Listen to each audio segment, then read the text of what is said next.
మీరు ఏ పనిలో ఉన్నా కొద్ది నిమిషాలు ఈ మాటలు ఆలకించవలసిందిగా మనవి చేస్తూ ఉన్నాం. గమనించండి,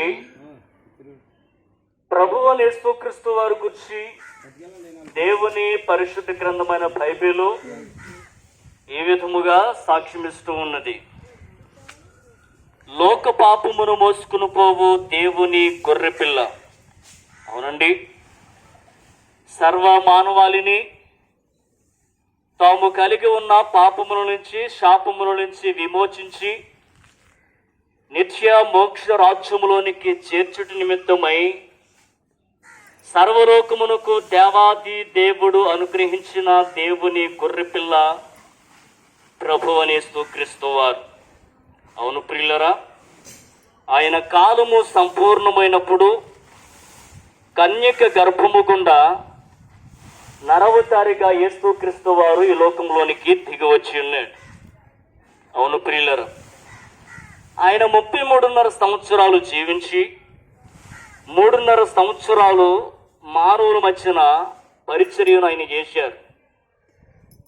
మానవ అతీతమైన ఎన్నో కార్యాలను, అద్భుతాలను, సూచక క్రియలను యేసుక్రీస్తు వారు చేసి తనలోని దైవత్వాన్ని ఈ లోకానికి బయలుపరిచి ఉన్నాడు. అవును ప్రియులరా, అయితే సర్వ మానవాళి పైన ప్రభుత్వమును చేయించు ఉన్నటువంటి పాపాన్ని, పాపము ద్వారా వచ్చిన మరణాన్ని యేసుక్రీస్తు వారు పరిహరించుటకును ఆ యొక్క మరణమును నిరార్థకము చేయుట నిమిత్తమై తన్ను తాను పాప ప్రాయశ్చిత్తార్థమైన బలిగాను అర్పణగాను ఆయన శిలువ మ్రాను పైన అర్పింపబడి ఉన్నాడు. ప్రియులరా, యేసుక్రీస్తు వారు చెప్పి ఉన్నారు స్పష్టముగా, ఎవరునూ నా ప్రాణము తీయలేరు, నా అంతటి నేనే నా ప్రాణం పెట్టుచూ ఉన్నాను.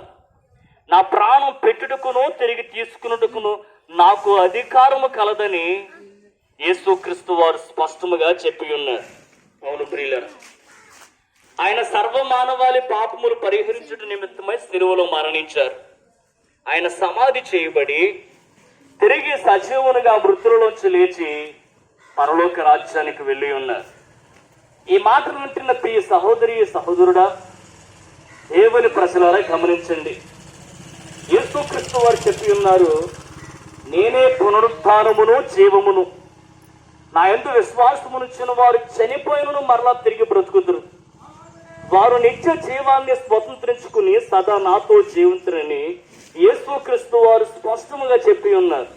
అవును ప్రియులరా, ఈ లోకంలో మానవులమైన మనము మరణించిన వారు మరణించినట్లుగా మన సమాధులలో ఉండమని, మరణించిన మనమంతా తిరిగి లేవలసిన ఆవశ్యకత ఉన్నదని యేసుక్రీస్తు వారు మరణించి తిరిగి సజీవుడిగా మృతులలోంచి లేచి ఈ లోకానికి పునరుద్ధాన విషయమైన సాక్ష్యాన్ని అనుగ్రహించారు. ఈ మాటలు వింటున్న ప్రియ సహోదరి సహోదరుడా, దేవుని ప్రజలారా గమనించండి. ఈ లోకము అశాశ్వతమైనది, శాశ్వతమైనది దేవుని రాజ్యం మాత్రమే. ప్రభు స్పష్టంగా చెప్పి ఉన్నారు, శరీరం కేవలం నిష్ప్రయోజనం, ఆత్మీయే జీవింప చేయుచున్నదని ప్రభు చెప్పారు. అవును ప్రియులారు, మన కంటికి కనపడేటువంటి భౌతికమైనటువంటి శరీరానికి మరణం అనేది ఉన్నది. ఈ శరీరం మట్టిలో కలిసిపోతున్నది. ఈ శరీరం ఈ పంచభూతాలలో విలీనమైపోతూ ఉన్నది, కలిసిపోతూ ఉన్నది. కానీ శరీరంలో కంటికి కనబడినటువంటి దేవుడు ఆత్మను పెట్టి ఉన్నాడు. ఆ ఆత్మ ద్వారానే ఈ యొక్క మానవుని యొక్క దేహం చలిస్తూ ఉన్నది, మరి కదులుతూ ఉన్నది, మాట్లాడుతూ ఉన్నది, అనేక చర్యలు చేస్తూ ఉన్నది. అయితే ఇక దేవుడు పెట్టినటువంటి ఆత్మ ఎప్పుడైతే ఈ శరీరాన్ని విడిచిపెట్టి అక్కడ దేవుని రాజ్యానికి వెళ్ళిపోతూ ఉన్నదో ఈ శరీరం మృతదేహంగా మారిపోతూ ఉన్నది. అయితే ప్రియులారా, ఆ యొక్క ఆత్మకు మరణము లేదని బైబిల్ గ్రంథం హెచ్చరిస్తూ ఉన్నది. ఆత్మకు మరణము లేదు కాబట్టి ఆ ఆత్మను మనం రక్షించుకున్నట్టు కొరకు ఈ లోకంలో ఉండగానే సిద్ధపాటును కలగాలి. మన కొరకు మరణించినటువంటి, మన పాపాలు క్షమించినటువంటి అధికారము కలిగినటువంటి నజరేయుడైన యేసుక్రీస్తు చెంతకు మనం రావాలి. అవును ప్రియులారా, ఈ లోకంలో మన పాపాలు క్షమించడానికి అధికారం కలిగినటువంటి ఏకైక దేవుడు నజరేయుడైన యేసుక్రీస్తు వారు మాత్రమే. ఆయన యందు మాత్రమే మనకు పాప క్షమాపణ, ఆయన యందు మాత్రమే మనకు పునరుద్ధారము, నిత్య జీవము ఉన్నది.